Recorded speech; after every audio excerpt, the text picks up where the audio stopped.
So I want to talk about the Pokemon hacking controversy because it has very interesting implications for epidemiology. For those of you who don't know, the Pokemon World Championships this year had two interesting rules.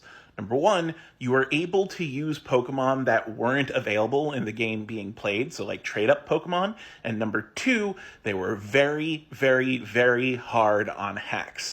If you had any hacked Pokemon in your party, even if it was rules legal, then you were disqualified.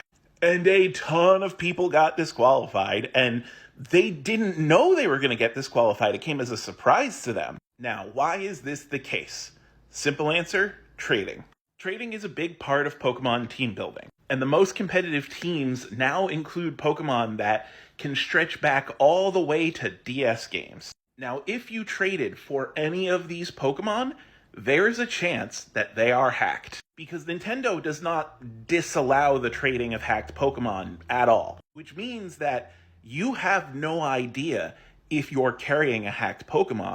And by trading Pokemon at all, you have a chance of spreading hacked Pokemon, a lot like a virus. And you could actually model the spread of hacked Pokemon like the spread of a disease, which is very interesting. So people are getting disqualified from the Pokemon Championships right now because of Pokemon that they may have traded for like 10 years ago. Obviously, people are angry. But here's the other thing. You can't know if your Pokemon is hacked or not. It is basically an invisible virus. The only way to know is if you have the ability to hack your Pokemon in the first place. Then you could use a third-party utility to check the validity of your Pokemon, which, weirdly, you can model like a vaccine.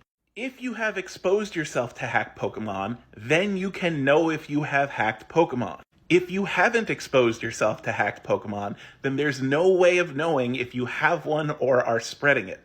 This is very interesting. We haven't seen such an interesting crossover between epidemiology and video games since the World of Warcraft Corrupted Blood incident. So you can either do this thing where you hack to make sure you're not hacked, or you could do complete isolation by making sure that the Pokemon that you use in your competitive team are only Pokemon that you have caught and not trading or interacting with any other player at all.